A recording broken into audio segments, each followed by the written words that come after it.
আমাদের লজ্জা, প্রকাশ্য দিবালোকে দেশনায়ক নেতাজির চশমা চুরি।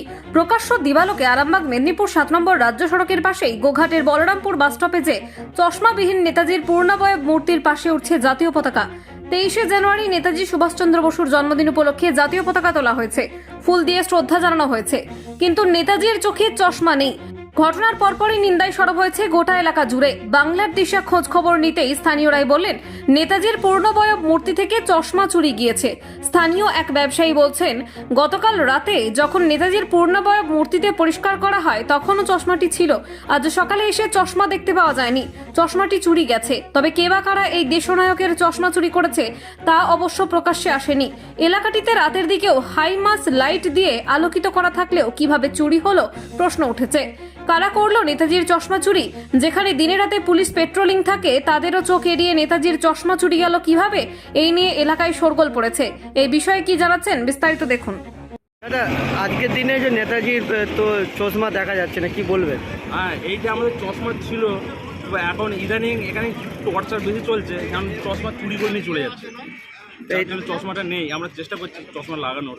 কতদিন আগে হয়েছে এইটা প্রায় আমরা দেখতে পাই যে চশমা নিয়ে চলে যায়। লাস্ট কবে ছিল চশমা?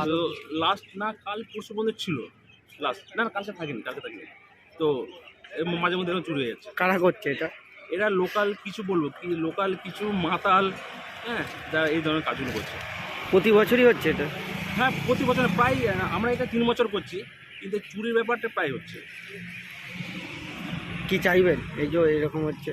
আমরা চাই যে আমরা এটা যেহেতু আমাদের ফ্রিডম ফাইটার, আমরা এটাকে শ্রদ্ধা করি, হ্যাঁ, তো সবাই যেন শ্রদ্ধা করে ব্যাপারটা, আর ব্যাপারটা সবাই যেন নোটিস করে, কেউ যেন চুরি করে, এটাই চাইছি। আপনার নাম দাদা? আমার নাম ভোলানাথ মান্ডি। বাড়ি কোথায়? বাড়ি আমার এখানে লোকালি বাড়ি, বললাম। এটা কারা করেছিল এটা? এখানকার লোকাল কিছু বলো কি, একটু মাতাল টাইপের এরকম কিছু ছেলে। এটা প্রতিষ্ঠাটা কে করেছিল? এটা আমরা করেছি ক্লাব থেকে? ডিআরসির সঙ্গে। কি সঙ্গে? এইটা আমরা নিজেরাই একটা ভেবে যে 23শে জানুয়ারি একটা স্মরণীয় দিন, ফ্রিডম ফাইটার ডে, সেই হিসাবে আমরা এটা প্রতিষ্ঠিত করেছি। এটা এটা কি দেখলেন? এটা নেতাজির এই যে চশমা চুরি হয়ে গেছে, কি বলবেন? কি বলবেন? প্রায় সময় নিয়ে চলে যাচ্ছে। কারা করছে বুঝতে? প্রতি বছরই হচ্ছে এটা? কবে দেখেছিলেন? খুলে দিলেও নিয়ে চলে যাচ্ছে। কবে লাস্ট চশমাটা দেখেছিলেন? দেখেছিলাম কতদিন আগে, 6 মাস আগে বোধ হয়, আরো বেশি। চশমাটা ছিল কাল পর্যন্ত? না, চশমাটা ছিল কাল পর্যন্ত? না না, ছিল না। আপনার নাম দিদি? বর্ণালী ধারে। এটা আমাদের খুবই খারাপ লাগছে জনগণের, মানে বাজার কমিটির যে আমাদের চশমাটা নেই, এটা বাজার থেকে আমাদের সবাইকে থানায় যে আমাদেরকে করতে হবে, যে একটা কোনো সিসি ক্যামেরার ব্যবস্থা নেই, যে প্রতি বছরই চশমা তো খুলে নিয়ে চলে যাচ্ছে। তাহলে এই সময় এই চশমাটা মানে আমাদের বাজার থেকেও এই সময়টা লাগিয়ে দেওয়াটা দরকার, কিন্তু এরপর থেকে আমাদের সিসি ক্যামেরার ব্যবস্থা রাখতে হবে, নাহলে এই চশমা চোরকে না ধরলে তো এরকম। কবে দেখেছিলেন লাস্ট চশমা ছিল?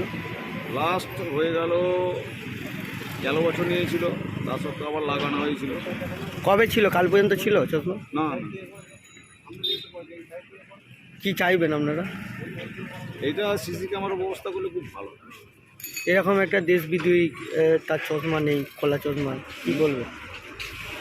চশমা নেই, এটাতে কতটা? এই চশমা নেই, এটা প্রশাসনকে আমাদেরকে এটা ব্যবস্থা করতে হবে, যে কীভাবে এটা কী করে। আপনার নাম? আমার নাম রঞ্জিত মণ্ডল। বাড়ি কোথায়? বাড়ি এটা। তন্ত্র মন্ত্র করে দেখি তার ভিতরে তুমি না। তন্ত্রমন্ত্রে আমরা বিশ্বাসী নই, মানব প্রেমে বিশ্বাসী। মানবতার বীজ বপনে 24 থেকে 28 জানুয়ারি আমরা আয়োজন করেছি আন্তর্জাতিক গোসাই পরবের। পঞ্চম বর্ষে তিঘুরির মাঠে পরবে থাকছে এদেশের পাশাপাশি বাংলাদেশ, রাশিয়া, জাপান সহ বহু দেশের বাউল পুকিরা। থাকবে পুরুলিয়ার ছোয়ের মুখোশ থেকে খোয়াইয়ের হাট, হস্তশিল্পের সম্ভার, বাংলাদেশের নকশি কাঁথা, পিঠে ফুলের স্টল। মানুষের মধ্যে ঈশ্বরের অস্তিত্ব খুঁজতে সামিল হন আমাদের সকলের উৎসবে। শাস্ত্র গ্রন্থ পড়ি যত আরো দূরে সরে যাই, আরো দূরে